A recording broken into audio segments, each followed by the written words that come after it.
My name is Ruby. I am 58 years old. I am standing in a car dealership signing papers to sell the SUV I saved 15 years to buy. My daughter borrowed it for 14 months. She never once said thank you. When I asked where the car was one evening, she called me controlling. She said I was suffocating her. I bought that car with 15 years of savings. My daughter borrowed it for 14 months and told me I was suffocating her. So I made a decision that changed everything. Before we dive into what happened, I would love to know where you are watching from today. Drop your city or country in the comments below. If stories like this one resonate with you, please take a moment to hit that like button and subscribe to this channel. This story taught me something I wish I had learned decades ago, and I think you need to hear it too. What happened after I sold that car will surprise you. So, stay with me until the end. Let me take you back to where this all began. Not to the day I sold the car, not even to the day my daughter moved back home. I need to take you back further. Back to the woman I used to be. Back to the choices that led me here. I married Derek when I was 24 years old. I was young and hopeful and believed in forever. We had Brooke when I was 30. She came into the world screaming, and I remember thinking that scream was the most beautiful sound I had ever heard. I held her tiny body against my chest and made a silent promise. I would give this child everything. I would protect her from every hurt. I would make sure she never felt the loneliness I had felt growing up. Derek was not a bad man in the beginning, or maybe I just did not see the signs. He had strong opinions about how things should be done. The house needed to be a certain way, dinner needed to be on the table at a certain time. I needed to dress a certain way when we went out. I told myself he was just particular. I told myself that was just how men were. But over the years, his particular nature turned into something else. He criticized everything I did. The way I folded towels, the way I talked to the neighbors, the way I laughed too loud at parties. Nothing I did was ever quite right. I shrunk myself smaller and smaller, trying to fit into the space he allowed me. When Brooke was 16, I found out Derek had been having an affair. His secretary. Such a cliche, I know. I found the texts on his phone one night when he was in the shower. My hands shook so badly I could barely scroll through the messages. They had been together for 2 years, 2 years of lies, 2 years of him coming home to me and our daughter while carrying another woman's perfume on his skin. I confronted him that night. He did not even apologize. He told me I'd let myself go. He told me I was boring. He told me if I had been a better wife, he would not have needed to look elsewhere. I remember standing in our kitchen listening to him list my failures, and something inside me finally broke. Not in a tragic way, in a liberating way. I realized I did not want to spend another day trying to be enough for a man who would never see my worth. The divorce was not easy. Derek fought me on everything, but I got custody of Brooke, and that was all that mattered. He moved to California with his secretary. She became his new wife within a year. He sent birthday cards to Brooke sometimes. Checks on Christmas. But he was gone from our daily lives, and honestly, it was a relief. After the divorce, I threw myself into being the best mother I could be. I worked as a floor manager at a furniture store, and I volunteered for every extra shift I could get. I told myself Brooke would never feel the absence of her father. I would be both parents. I would give her everything she needed. I remember the nights I came home exhausted, my feet aching from standing for 10 hours, and Brooke would be waiting with her homework spread across the kitchen table. I would make us grilled cheese sandwiches and help her with her math problems. Those moments were everything to me. Just the two of us against the world. I gave up a lot during those years. I turned down dates because I did not want Brooke to feel like she was competing for my attention. I skipped vacations because the money was better spent on her school activities. I wore the same worn-out clothes for years so she could have new ones for the first day of school. I did not mind. I truly did not. She was my whole world, and seeing her happy was worth every sacrifice. When Brooke was 17, she told me she wanted to study graphic design. She had her heart set on a private art school that cost more per semester than I made in 4 months. I looked at the tuition numbers and felt my stomach drop. But then I looked at her face glowing with hope, and I could not say no. I sold our house. It was a modest 3-bedroom in a nice neighborhood, and I got a decent price for it. I bought a smaller townhouse with the money and used the difference to pay for her first 2 years of tuition. The rest I covered with loans and extra shifts. For 3 years, I worked the closing shift at the store, getting home at 11 o'clock every night. I barely saw Brooke during those years. She was at school and I was at work, but I told myself it would be worth it when she graduated. I still remember the day she walked across that stage in her cap and gown. I sat in the audience with tears streaming down my face. all those nights, all those sacrifices, all those meals of ramen noodles and canned soup because the grocery budget was tight. It had all led to this moment. My daughter, a college graduate. I had done it. We had done it together. After the ceremony, Brooke hugged me and whispered in my ear. She said, "I will pay you back someday, Mom. I will make you proud." I held her tight and believed her. 4 years after she graduated, after decades of putting everyone else first, I finally did something just for me. I bought a car, not just any car, a brand new Honda Pilot SUV, silver, with leather seats and all the features I had dreamed about for years. I had been saving for 15 years, a little bit from each paycheck tucked away in a separate account. My car fund, my someday fund. The day I picked it up from the dealership, I sat in the driver's seat for 30 minutes before I even started the engine. I ran my hands over the steering wheel. I breathed in that new car smell. I adjusted the mirrors and the seat and the radio presets. And then I just sat there crying. It was not sadness. It was something I could not quite name. Maybe it was the realization that I had finally done something purely for myself. No one else. Just me. After years of putting Brooke first, putting Derek first before him, putting everyone and everything before my own needs, I had finally said, I matter too. I drove straight to the nursing home where my mother, Gloria, lives. She is 82 now and her memory comes and goes, but that day she was sharp as ever. I pulled up to the front entrance and honked the horn. She came out in her wheelchair, pushed by one of the aides, and her face lit up when she saw the car. She said, "Ruby, is that yours?" I said, "Yes, Mama. I bought it with my own money." She reached through the window and squeezed my hand. She said, "You deserve this. You worked so hard. You deserve something beautiful." That moment meant everything to me.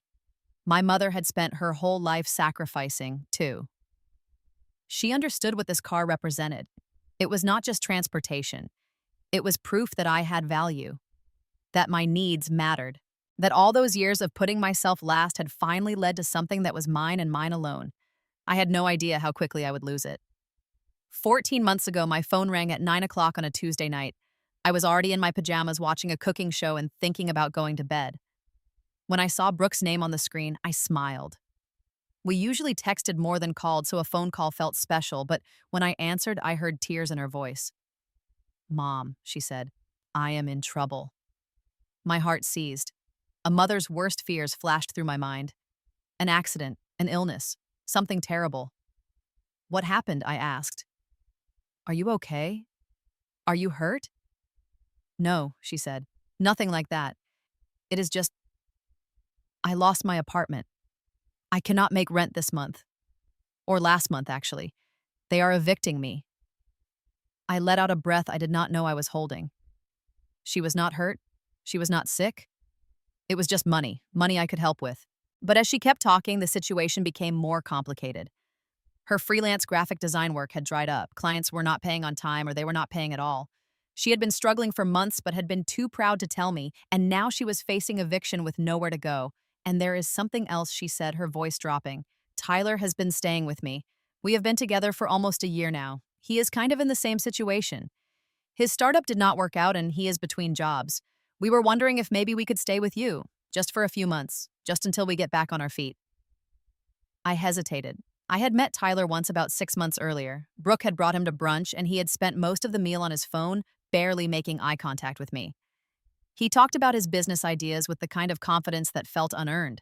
I did not dislike him exactly, but I did not have a good feeling about him either. But this was my daughter, my only child. The girl I had sacrificed everything for. How could I say no? "Of course you can come home, sweetheart," I said. "Both of you. We will figure it out together." The day they arrived, I had prepared everything. I cleaned out Brooke's old room, bought new sheets and towels, stocked the refrigerator with her favorite foods. I even bought flowers for the kitchen table. I wanted her to feel welcome. I wanted her to know this was still her home. The moving truck pulled up around noon. I stood on the front porch watching as Tyler jumped out of the driver's seat. He did not wave or smile. He just started unloading boxes. I was immediately struck by how much stuff they had. Brooke had told me they were broke, struggling, barely making it, but the boxes kept coming. A massive television at least 65 inches, multiple gaming consoles, a whole setup of computer equipment that looked incredibly expensive, and then the shoes. Box after box of sneakers. I counted at least 20 pairs. I walked over to help and tried to make conversation with Tyler. Looks like you have quite a collection, I said, nodding toward the sneakers. He barely glanced at me. Yeah, he said. I am really into sneakers. I waited for more. A thank you for letting us stay. An acknowledgement that I was opening my home to him. But nothing came.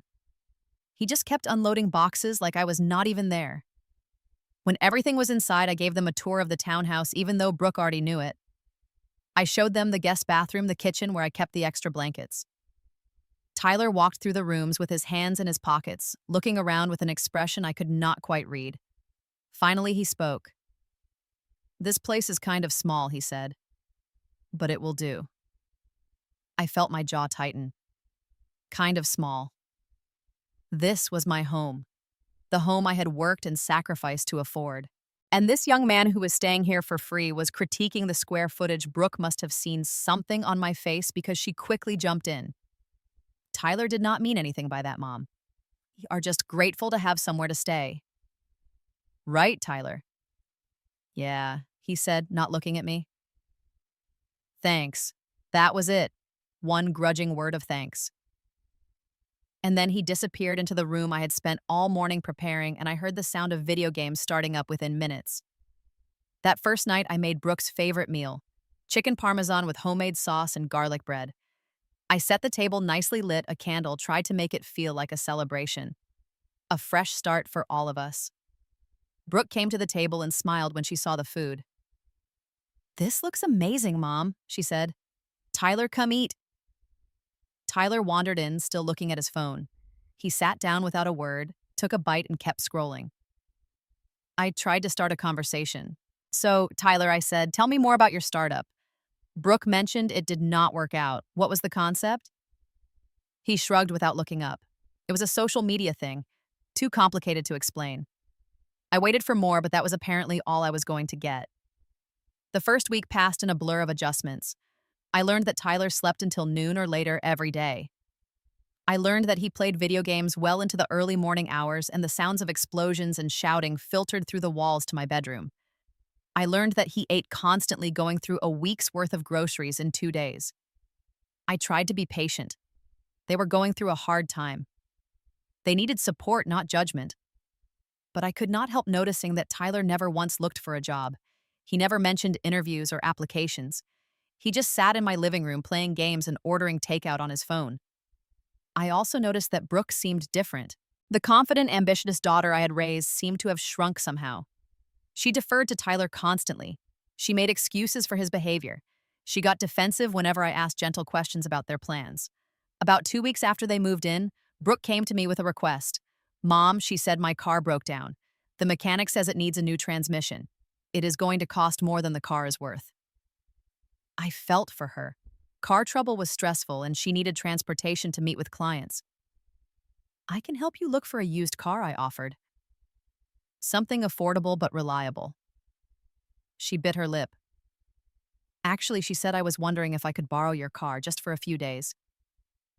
I have a big client meeting on Thursday, and I cannot miss it. I hesitated. My Honda Pilot was my pride and joy. I had never let anyone else drive it. But this was my daughter, and she needed help. Just for a few days, I asked. She nodded eagerly. I promise. Just until I figure out my car situation. I reached into my purse and pulled out the keys. I placed them in her palm and saw her face light up. Thank you so much, Mom, she said. You are the best. A few days turned into a week. A week turned into 2 weeks. 2 weeks turned into a month. And somehow, without any discussion or agreement, my car became Brooke's car. I did not say anything at first. I did not want to seem petty or controlling. I could take an Uber when I needed to go somewhere. It was not the end of the world, but deep down something felt wrong. That car was supposed to be mine, my reward for all those years of sacrifice. And now it sat in my driveway with someone else's coffee cups in the holder and someone else's music presets on the radio. 3 months after Brooke and Tyler moved in, I had a doctor's appointment. Nothing serious, just a routine checkup I had been putting off for too long. I told Brooke about it the night before. I need the car tomorrow morning, I said. My appointment is at 9. Brooke frowned. Tomorrow morning, but I have a meeting with a potential client at 10. I was going to leave early to get coffee and prepare. I felt a flash of frustration. This is my car, I wanted to say. I should not have to negotiate to use my own vehicle. But I swallowed those words. Can you reschedule your coffee? I asked. Or maybe Tyler could drop you off. She sighed dramatically. Tyler does not have a car, Mom. You know that. So use a rideshare, I suggested. Brooke looked at me like I had suggested she walk through broken glass. That is so expensive, she said. And unpredictable. What if the driver is late? I stood firm. I have had this appointment scheduled for 6 weeks. I cannot miss it. Brooke rolled her eyes. Fine, she said. I guess I will figure something out. The next morning, I woke up early, got dressed, and went to the driveway. The car was gone. I stood there in my dress slacks and nice blouse keys in my hand, staring at the empty space where my car should have been. For a moment, I thought maybe I was confused. Maybe I had parked on the street. But no, the driveway was empty. I walked back inside and knocked on Brooke's door. She answered in her pajamas, looking annoyed at being woken up. Where's the car? I asked. She yawned. Tyler needed it. He had to pick something up. Tyler has the car. My car.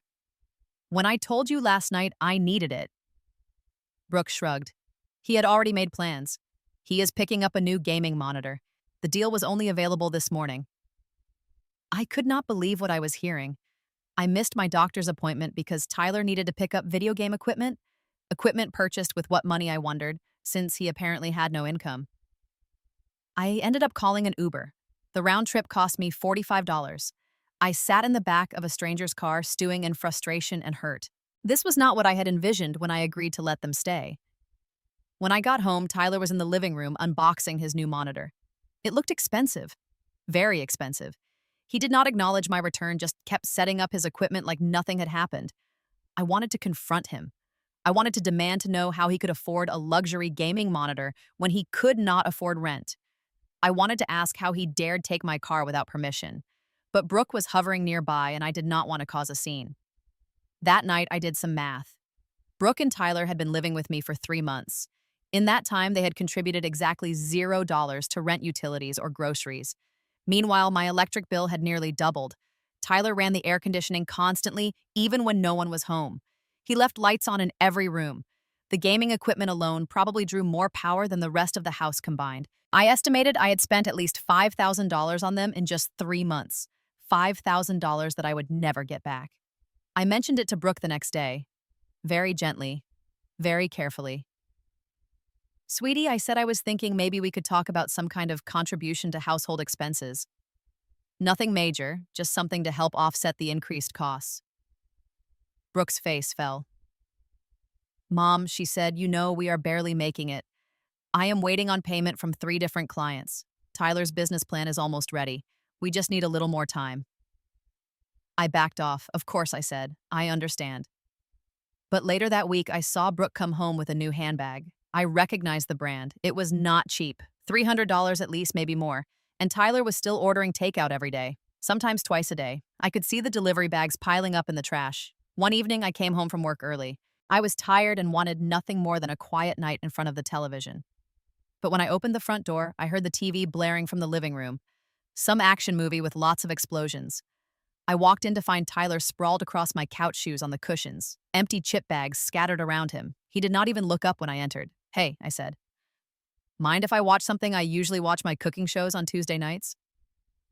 He grunted. I am in the middle of this movie. I stood there waiting for him to offer to move or compromise. But he just kept watching, eyes fixed on the screen, as if I had not spoken at all. I went to my bedroom and closed the door. I sat on the edge of my bed and called my friend Patty, my closest colleague at the furniture store. Am I being unreasonable? I asked her after explaining the situation. Am I expecting too much? Patty did not hold back. Ruby, she said, you are being a doormat. These people are using you. Your own daughter is treating you like a landlord with benefits instead of a mother who deserves respect. She is going through a hard time. I said, the excuse automatic by now. Hard time. Patty scoffed. She has a free place to live, free food, free car. How much easier does she need it? I did not have an answer. That weekend, I called my sister Denise in Tucson. Denise is 4 years older than me, and she has never been one to mince words. When I told her what was happening, I could practically hear her blood pressure rising through the phone. Ruby, she said, listen to yourself. Your daughter borrowed your car 14 months ago? Borrowed. That word has a return date built into it. And now she acts like you are the unreasonable one for asking about it. I know I said. But I do not want to damage our relationship. What relationship? Denise asked. A relationship goes two ways. What you have is a one-way street, and you are the one doing all the giving. I changed the subject because I did not want to admit she was right. A few weeks later, I noticed a long scratch on the driver's side door of my car. It ran from the front wheel well almost to the back, deep and ugly. I asked Brooke about it. That scratch on the car, I said. Where did it come from? She did not meet my eyes. It was already there, she said. No, it was not. I know every inch of that car. That scratch is new. She shrugged. I do not know what to tell you, Mom. I did not do it. I let it go even though I knew she was lying. But the next time I got into the car, I was shocked by the condition. There were coffee stains on the passenger seat. The floor mats were caked with dirt. A faint smell of cigarette smoke clung to the upholstery. Tyler smoked. I knew that. I had told Brooke I did not want smoking in my car. I confronted her that evening. The car is a mess, I said, trying to keep my voice calm. There are stains, dirt, and it smells like smoke. You know how I feel about keeping the car clean? Brooke rolled her eyes. It is just a car, Mom. Stop being so obsessed with it. I felt those words like a punch to the gut. Just a car. This car represented 15 years of sacrifice, 15 years of putting aside a little money each month, passing on things I wanted, dreaming of the day I could finally have something nice for myself. And to Brooke, it was just a car. I am asking you to respect my property, I said. That is not obsession. That is basic courtesy. Brooke sighed heavily. God, Mom, you are so controlling. Everything has to be exactly your way. It is exhausting living with you. There was that word, controlling.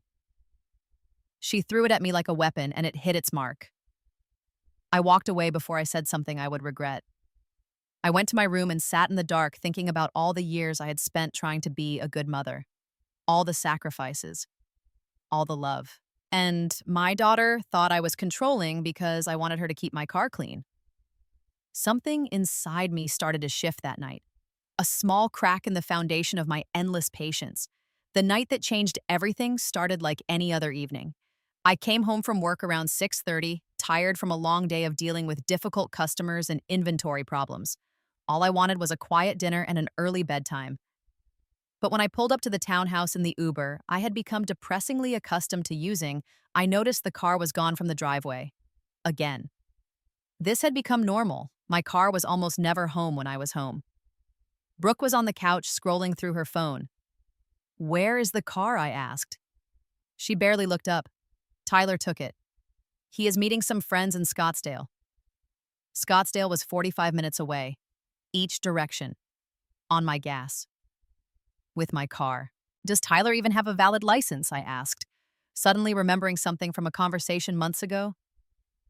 Brooke hesitated. That hesitation told me everything. Brooke, I said, my voice sharp. Answer me. Does Tyler have a license? She put down her phone. It is suspended, she admitted. Just temporarily. He got some tickets a while back and did not pay them. But he is a really good driver, Mom. Nothing is going to happen. I felt the room spin. A man without a valid driver's license was driving my car. Right now. On the highway. If he got pulled over, my car could be impounded. If he got in an accident, my insurance might not cover it. The liability could be catastrophic. How long has this been going on? I demanded. Brooke would not meet my eyes. A few months. A few months, I sank onto the nearest chair trying to process this information. For months, an unlicensed driver had been using my car. The car I had saved 15 years to buy. The car that was supposed to be my reward for a lifetime of sacrifice. You should have told me, I said. This is serious, Brooke. This is illegal. She finally looked at me, and her expression was not apologetic. It was annoyed. See, this is exactly what I mean, she said. You always have to make everything into a huge deal. Tyler needed the car. It is not like anything bad has happened. That is not the point. I do not want him driving my car without a license. I do not want him driving my car at all. This is my property, and I have every right to say who uses it. Brooke stood up, her face twisted into something I barely recognized. You know what, Mom? This is exactly why Dad left. You suffocate people. You have to control everything. Every little detail has to be your way or no way. It is exhausting. Living with you is exhausting. The words hit me like physical blows. Derek, she was comparing me to Derek. The man who had cheated on me, who had criticized and belittled me for years. The man who had abandoned his daughter without a second thought. And now she was telling me I was just like him. I could not speak. I could not breathe. I just stood there as my daughter continued her tirade. Tyler and I have been walking on eggshells around you for over a year. You always have that disappointed look on your face. You always have something to say about how we live our lives. You act like you are so generous letting us stay here, but really you just use it to control us, to make us feel guilty, to make us do things your way. Tears were streaming down my face, but Brooke did not seem to care. That car is not some sacred object, she continued. It is just a car, and you act like we committed a crime every time we use it without asking your permission first. You know what that is called? Controlling. You are controlling Mom. And maybe if you could admit that people might actually want to be around you. The front door opened. Tyler walked in, my car keys dangling from his finger. He looked at Brooke, then at me, and smirked. What did I miss? He asked. Just telling my mom some hard truths, Brooke said, about how she needs to stop suffocating everyone around her. Tyler nodded slowly. Yeah, he said. She does kind of have that vibe. Very helicopter parent.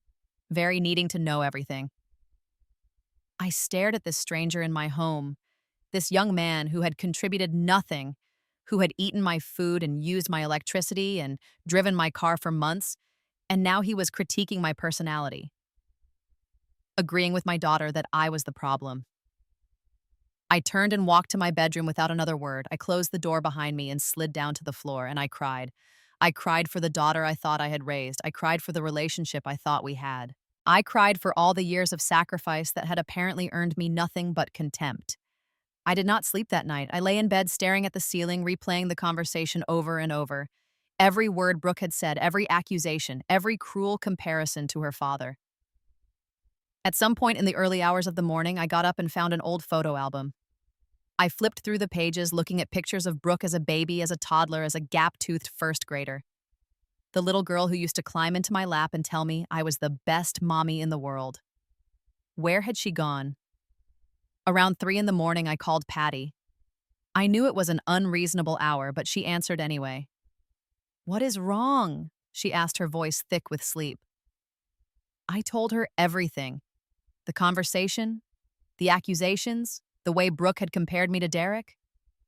Ruby Patty said when I finished, You are not controlling. You are being abused. They are gaslighting you. Do you understand what that means? I was not sure I did. Gaslighting is when someone makes you doubt your own reality, she explained. They do something wrong and then they make you feel like you are the problem for being upset about it. They have been living in your house for over a year, paying nothing, using your car, eating your food. And when you dare to ask a simple question about your own property, they call you controlling. That is not you being difficult. That is them manipulating you into accepting unacceptable behavior. I was quiet for a long moment, letting her words sink in. You deserve better than this, Patty continued. You have spent your whole life giving to other people. When is it going to be your turn? I did not have an answer, but something had shifted inside me. Some wall had crumbled, some truth had finally become impossible to ignore. After I hung up with Patty, I sat in the darkness of my bedroom thinking. I thought about all the times I had made excuses for Brooke, all the times I had told myself she was going through a hard time, she just needed more support, things would get better soon. They had not gotten better. They had gotten worse. And tonight, my own daughter had looked me in the eye and told me I was the reason her father had left. She had blamed me for Derek's affair. She had made me the villain of my own story. I looked at myself in the mirror. When had I gotten so old? When had these lines appeared around my eyes? When had my shoulders started to slope forward like I was perpetually bracing for the next blow? I thought about what Denise had said, what Patty had said. What even my 82-year-old mother had tried to tell me in her own gentle way? You give too much, Gloria had said the last time I visited. You always have. You need to save some of yourself for yourself. I had smiled and patted her hand and told her not to worry, but she was right. They were all right. I was 58 years old. I had spent my entire adult life giving to other people. And what did I have to show for it? A daughter who called me controlling, a house full of people who saw me as a convenience, a car I was not even allowed to drive. Enough. The word came to me like a revelation, simple and clear and absolute. Enough. I was done making excuses, done being the bottomless well of support and sacrifice, done being treated like I did not matter. In that moment, sitting in my dark bedroom at 4 in the morning, I made a decision that would change everything.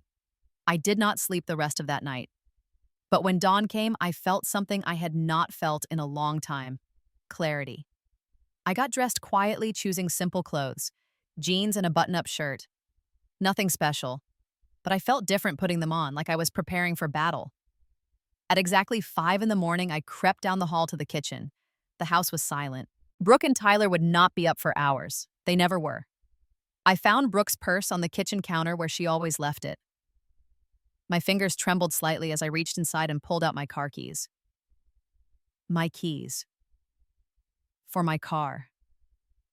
That I was about to take back. The morning air was cool as I walked to the driveway. I stood beside the Honda Pilot for a moment, running my hand along the driver's door. The scratch was still there, ugly and permanent, a reminder of how little respect my property had received. I got in and started the engine. The car roared to life, and I felt a surge of something almost like power. I was doing this. I was really doing this. I drove to a Honda dealership across town. Not the one where I had purchased the car, a different one. I did not want any chance of running into someone I knew. I arrived before they opened and waited in the parking lot. I used the time to call my sister Denise. I am at a car dealership, I told her. I am going to sell the car. She was quiet for a moment. Then she said, "Good for you, Ruby. I mean that. Good for you. I thought you might try to talk me out of it. Why would I do that? That car is yours. You saved for it. You paid for it. You have every right to sell it if you want to. And honestly, after what you told me they said to you last night, I think it is exactly the right thing to do." Her support meant more than I could express. When the dealership opened at 8, I was the first customer through the door. A salesman approached me, a middle-aged man with kind eyes and a firm handshake. His name was Marcus. He asked how he could help me. "I want to sell my car," I said. "Today." He looked at the Honda Pilot parked outside, then back at me. "That is a nice vehicle," he said. "Any particular reason you are selling?" I considered making up a story, something about downsizing or needing something more fuel efficient. But I was tired of lies, even small ones. "I am taking back control of my life," I said, "and selling this car is the first step." He nodded slowly, like he understood. Maybe he had seen situations like mine before. Maybe he had not. Either way, he did not pry. The appraisal took about an hour. I sat in the waiting area drinking bad coffee and trying not to think about what was happening at home. Were they awake yet? Had they noticed the car was gone? Were they looking for the keys? Marcus came back with a number, $32,000. Given the mileage and condition, he said that was a fair offer. I did not negotiate. I did not want to spend another minute attached to that vehicle. I just wanted it gone. The paperwork took another hour. I signed form after form, initialing here and dating there. With each signature, I felt lighter, like I was shedding a skin that no longer fit.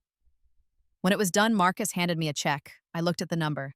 $32,000, 15 years of saving reduced to a slip of paper. But it was not really about the money. It was about what the car represented and what selling it represented. I am free, I thought. I actually did it. I am free. I deposited the check at my bank, immediately putting it directly into my savings account. Then I called an Uber to take me home. The ride felt surreal. I watched the familiar streets pass by outside the window, knowing that everything was about to change. Brooke would be furious. Tyler would probably be indignant. There might be tears, accusations, more cruel words, but I was ready. For the first time in over a year, I was ready to stand up for myself. When the Uber dropped me off, I noticed that Brooke's old car was still in its spot. the one with the broken transmission that she had never bothered to fix or replace. It sat there like a symbol of everything wrong with the situation. Her car was useless, so she had simply taken mine. I walked into the house and found Brooke in the kitchen standing by the coffee maker. She looked up when I entered and her face showed confusion. "Where were you?" she asked. "Where's the car?" I set my purse down on the counter. "I was at the dealership," I said. "The dealership why I sold the car." For a moment, Brooke's face did not change, like her brain could not process what I had said. "You... what I sold the car," I repeated. "This morning, it is gone." She stared at me. You sold the car?" "Yes." The confusion on her face slowly morphed into disbelief, then anger. "You cannot just sell the car," she said. "We need that car. How are we supposed to get around?" I shrugged. That is not really my problem anymore. Tyler appeared in the doorway, drawn by the raised voices. "What is going on?" Brooke's voice was shrill. "She sold the car. She actually sold the car." Tyler looked at me like I had lost my mind. "Are you serious right now?" I met his gaze steadily. "Completely serious." "That is insane," he said. "How are we supposed to do anything without a car?" I felt a calm wash over me that I had not expected. "Well, I said you could always get a job and buy your own car. I hear that is what adults do when they need transportation." His face reddened. "This is ridiculous. What is ridiculous," I said, "is that I let an unlicensed driver use my vehicle for months. What is ridiculous is that I have been paying for everything while you two contribute nothing. What is ridiculous is that I was called controlling for asking simple questions about my own property." Brooke's eyes were filling with tears. "I cannot believe you would do this to us." I turned to face her fully. "I did not do anything to you, Brooke. I made a decision about my own property. The property I worked and saved for. The property you treated like garbage." She shook her head. "This is because of what I said last night. Is it not? You are doing this to punish me." "No," I said. "I am doing this because I finally realized something. I have spent my entire life giving and giving and giving to your father, to you, to anyone who asked, and all it got me was a daughter who thinks I am controlling for wanting basic respect and a house guest who thinks I should be grateful for the privilege of supporting him." Mom Brooks started. I held up my hand. "I am not finished. You called me controlling. You said I was the reason your father left. Do you have any idea how much that hurt your father left because he was a cheater and a coward? I raised you alone. I worked double shifts. I sold my house to pay for your education. I gave up dating vacations, new clothes, anything nice for myself because I wanted you to have opportunities. And you stood in my living room last night and told me I suffocate people." Brooke was crying now. "I did not mean it like that." "Yes, you did," I said. "You meant every word, and maybe there is some truth in there somewhere. Maybe I did give too much. Maybe I did make you feel entitled to things you had not earned. But that ends today." "What are you saying?" she whispered. "I am saying you have 30 days to find somewhere else to live. Both of you. I am done being used. I am done being disrespected in my own home." Tyler stepped forward. "You cannot kick us out. We have rights." "Actually, I can. I spoke to a lawyer this morning on the phone while I was waiting at the dealership. This is my property. You are guests. I can give you reasonable notice to leave, and 30 days is more than reasonable." "This is unbelievable," Tyler said. "After everything we have been through." I almost laughed. "Everything you have been through. You have lived here for over a year without paying a dime. You have eaten my food, used my electricity, driven my car. What exactly have you been through that I should feel sorry about?" He had no answer. I looked at Brooke. My daughter. The baby I had held in my arms and promised to protect. The girl I had sacrificed everything for. "I love you," I said. "I will always love you. But love does not mean letting you walk all over me. Love does not mean accepting disrespect. I enabled you for too long, and I am sorry for that. But it stops now. You are 28 years old. It is time to learn how to stand on your own. Then I turned and walked to my bedroom, closing the door behind me. My hands were shaking, but it was not from fear. It was from adrenaline, from the sheer exhilaration of finally saying what needed to be said. I had done it. I had actually done it. For the first time in as long as I could remember, I felt like myself again. The next few weeks were not easy. The house felt like a war zone with Brooke and Tyler alternatively ignoring me and trying to manipulate me. Brooke's first tactic was sweetness. She started cooking breakfast, something she had not done once in over a year of living with me. She left little notes around the house saying things like, "Thanks for being patient. Mom, and I appreciate everything you do." I saw through it immediately. This was not genuine gratitude. This was an attempt to get me to change my mind about the eviction. She had 30 days, and she was hoping to stretch those 30 days into 30 more. When the sweetness did not work, she tried guilt. "Think about what Dad would say if he knew you were throwing your own daughter out on the street," she said one evening. I looked at her calmly. "Your father left us both," I said. "His opinion lost its value a long time ago." She tried tears next. She sat in the living room crying dramatically, saying she had nowhere to go and no one to help her. "You have a college degree," I said. "You have marketable skills. You have friends and former colleagues. You have options, Brooke. You just have not had to use them because I have been making everything easy for you." Tyler took a different approach. He tried intimidation. "You know, he said one day we could make your life really difficult. We know people, lawyers and stuff. You do not want to mess with us." I felt a flash of anger, but I kept my voice steady. "Tyler, I said I have already spoken to a lawyer. Everything I am doing is completely legal. If you want to waste money, you do not have on a legal battle. You will not win. That is your choice. But I think you would be better off using that energy to find a job and an apartment." He glared at me but said nothing more. 2 weeks into the 30-day period, Tyler packed his things and left. He did not say goodbye, did not thank me for the 14 months of free housing, did not apologize for anything. He just loaded his gaming equipment and his sneaker collection into a friend's truck and drove away. I watched from the window as he left. Brooke stood in the driveway crying and begging him to stay, but he would not even look at her. "This is your mom's fault," he shouted through the truck window. "Figure it out yourself." And then he was gone.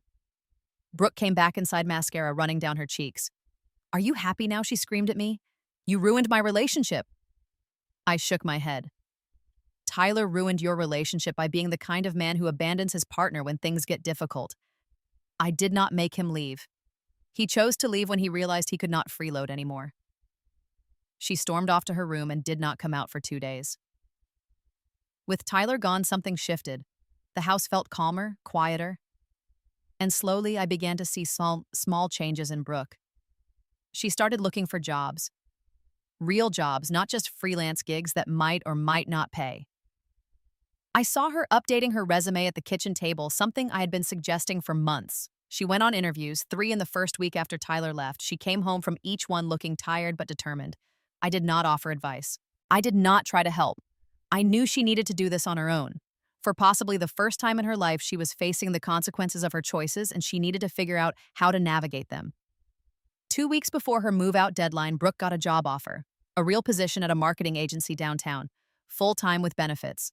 The salary was not huge, but it was steady. She came home that day with a different look on her face. Not happy exactly, but something close to it. Relieved, maybe. Or proud. "I got the job," she said. "Congratulations," I replied. I meant it. She sat down across from me at the kitchen table. "Mom," she said, "I have been thinking a lot about everything." I waited. "I was horrible to you," she continued. "The things I said about Dad, about you being controlling, I do not know why I said them. I think I was just so used to blaming everyone else for my problems that I could not see how much you were actually doing for me." I did not say anything. I let her talk. Tyler was not good for me. I think I knew that deep down, but he made me feel like I did not have to try, like everything would just work out if we waited long enough. "And when you sold the car?" She paused, took a breath. "I was so angry." but now I think it was the best thing you could have done. Why, I asked? Because it woke me up. It made me realize that I am 28 years old and I have never really had to work for anything. You gave me everything, and I just took and never thought about what it cost you. Tears were forming in her eyes, but these were not the manipulative tears from before. These were real. I am sorry, Mom. I am so sorry for all of it. I reached across the table and took her hand. I forgive you, I said. And I owe you an apology, too. She looked surprised. For what? For enabling you for so long, for not teaching you how to be independent. I thought I was being a good mother by giving you everything, but I think I actually made things harder for you. You never learned how to struggle, so you did not know how to survive when things got difficult. She nodded slowly, processing this. We sat in silence for a while, holding hands across the table. It was the most connected I had felt to her in years. The week before Brooke moved out, we went apartment hunting together, not because she needed my help, but because she asked if I wanted to come. She found a small place with a roommate, nothing fancy but clean and in a safe neighborhood. On her last day in my house, we had breakfast together, just the two of us. She made pancakes and they were slightly burned, but I ate every bite. I am going to pay you back, she said. For everything. The school loans, the living expenses, all of it. It might take years, but I will do it. I shook my head. You do not owe me money, Brooke. You owe me respect. That is all I have ever wanted. She nodded. You will have it. I promise. When she drove away that afternoon in a rental car loaded with her belongings, I stood on the porch and watched until she disappeared around the corner. Then I went inside, made myself a cup of tea, and sat in the silence of my empty house. I thought I would feel sad. I thought I would feel lonely or regretful. Instead, I felt something unexpected. I felt free. 6 months have passed since that day. I live alone now in my townhouse, and for the first time in years, it actually feels like home. My home. Not a place where I am a guest in my own life, but a space that belongs entirely to me. I sold the Honda Pilot for $32,000. I used some of that money to pay off my remaining debts and put the rest in savings. I do not have a fancy new car. Instead, I bought a modest used sedan that gets good gas mileage and fits my needs perfectly. It is nothing special to look at, but every time I get behind the wheel, I smile. Because it is mine. No one else drives it. No one else has a claim to it. I took some of the money and went on a vacation. Just me alone to Santa Fe. I had always wanted to see the desert, the adobe architecture, the art galleries. For 4 days, I wandered through museums and ate green chile and watched the sunset paint the mountains in shades of pink and gold. I sent Brooke a photo from a lookout point, and she replied with a simple message. You look happy, Mom. I am glad. I joined a hiking group that Patty told me about. Every Saturday morning, we explore different trails around Phoenix. My legs are stronger now, and so is something inside me. There is a woman in the group named Frances who reminds me of my mother in her younger days. We have become friends. She lost her husband 2 years ago and understands what it feels like to rebuild a life. I have also been spending time with Frank, my next-door neighbor. He is 65, a retired electrician, and he lost his wife to cancer 5 years ago. For a long time, we just waved at each other over the fence or chatted briefly about the weather. But lately, we have started having coffee together. Nothing romantic. Just companionship. Someone to talk to who does not want anything from me except conversation. Last month, he asked if I wanted to go to a jazz concert downtown. I said yes. We sat in the audience listening to music, and I realized I could not remember the last time I had done something just for the pleasure of it. Just because it felt good. Not because someone else needed me to. Brooke and I see each other once a month now. We meet for brunch at a little cafe halfway between her apartment and my house. Our conversations are different than they used to be. She tells me about her job, which she enjoys more than she expected. She tells me about the friends she has made, the challenges she is facing, the goals she has set. She is not the same person who stood in my living room and called me controlling. That person was a product of entitlement and fear and a boyfriend who encouraged her worst instincts. The woman I have brunch with now is someone I actually like, someone I respect, someone who is becoming the person I always hoped she could be. She has started paying me back like she promised, a little bit each month. I told her it was not necessary, but she insisted. It is not about the money, she said. It is about taking responsibility for myself. You taught me that. Last week, she cooked dinner for me at her apartment. The place is small, just one bedroom shared with a roommate, but she has made it her own. Plants on the windowsill, artwork on the walls, a small dining table where she served me pasta that was actually quite good. I looked around at her space, at the life she was building with her own hands, and I felt something unexpected. Pride. Not the pride of someone who had given her everything, but the pride of someone who had finally given her the chance to earn things herself. After dinner, we sat on her tiny balcony drinking wine and watching the city lights. "I need to tell you something," she said. "What is it? I talked to Dad last week." I went still. Brooke rarely mentioned Derek. Neither did I. "He called out of the blue," she continued. "He said he heard I was doing well and wanted to reconnect." "What did you say?" She was quiet for a moment. I told him I was not interested. I told him the only parent I needed was the one who had actually been there for me. My eyes filled with tears. "I know I said terrible things about you," she continued. "That night, I compared you to him, and that was the cruelest thing I could have done. Because you are nothing like him." He left. He ran away when things got hard, but you stayed. Even when I was horrible to you. Even when I treated you like you did not matter. You stayed and you fought for me, even when that meant fighting against me. I reached over and took her hand. "I am sorry it took me so long to see it," she said. I squeezed her fingers. "The important thing is that you see it now." We sat together in comfortable silence, the city humming below us, and I thought about the journey that had brought us here, the pain and the anger and the tears, the car that had symbolized so much, the act of selling it that had felt like destruction but turned out to be salvation. I could not have known, standing in that dealership 6 months ago, that everything would turn out this way, that losing the car would mean gaining my daughter back. Not the daughter who took and took without gratitude, but a real grown woman who was learning what it meant to stand on her own feet. I thought about all the years I had spent believing that good mothering meant sacrifice without limits, that love meant giving until there was nothing left. But I was wrong. Sometimes the most loving thing you can do is stop. Stop giving, stop enabling, stop accepting behavior that would be unacceptable from anyone else. Setting boundaries is not selfish. It is not controlling. It is the most important lesson I could have taught my daughter, and I taught it at 58 years old, sitting in a car dealership with a pen in my hand.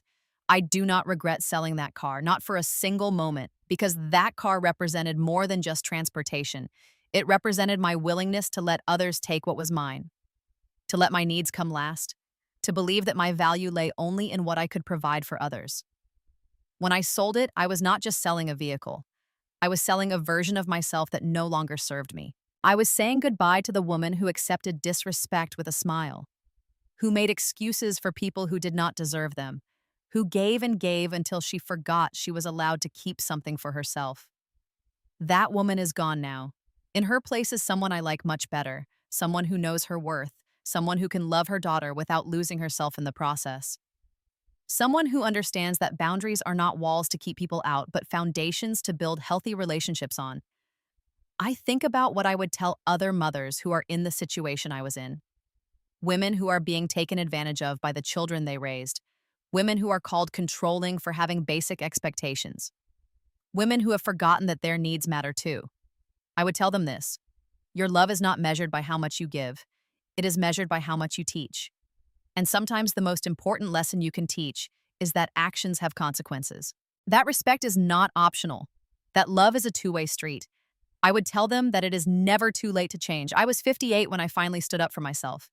58 when I learned that saying no does not make you a bad mother. It makes you a complete person. I would tell them that the hard conversations are worth having. The boundaries are worth setting. The short-term pain of disappointing someone is worth the long-term peace of being treated with dignity. And I would tell them that there is life on the other side. A beautiful, full, rich life where you are no longer just someone's mother or someone's support system. Where you are yourself, whole and complete and deserving of everything you have given to others. I sit on my porch now in the cool evening air, drinking tea and watching the sunset. I think about the journey that brought me here, the sacrifices, the heartbreak. The morning I drove to a dealership and said enough, I smile at that memory. That scared, determined woman signing papers in a sterile office. She did not know what would happen next. She only knew she could not continue as she was. If you are out there right now in a situation like mine, I want you to know something. You matter. Your needs matter, your feelings matter, and anyone who makes you feel like they do not, no matter how much you love them, is taking something from you that you cannot afford to lose. You are not a bank. You are not a service. You are not a bottomless well of support and sacrifice. You are a person. A complete, valuable, irreplaceable person. And it is never too late to act like one. Before I finish, I have a question for you. Have you ever been called controlling simply for having basic expectations? Have you ever given and given and given only to be told you were not giving enough? I would love to hear your stories in the comments below. Let me know what boundaries you have had to set with the people you love and how it changed your relationships. If this story resonated with you, please give it a like. It helps more than you know. And if you have not already, please subscribe to this channel and hit that notification bell so you never miss another story. We share experiences here that connect us, that remind us we are not alone, and that show us there is always hope for a better tomorrow. If you know someone who needs to hear this message, please share this video with them. Sometimes a story at the right moment can change everything. Thank you for being here with me today. Thank you for listening to my story. I wish you the courage to set the boundaries you need, the strength to stand by them, and the peace that comes from knowing your worth. Take care of yourself. You deserve it.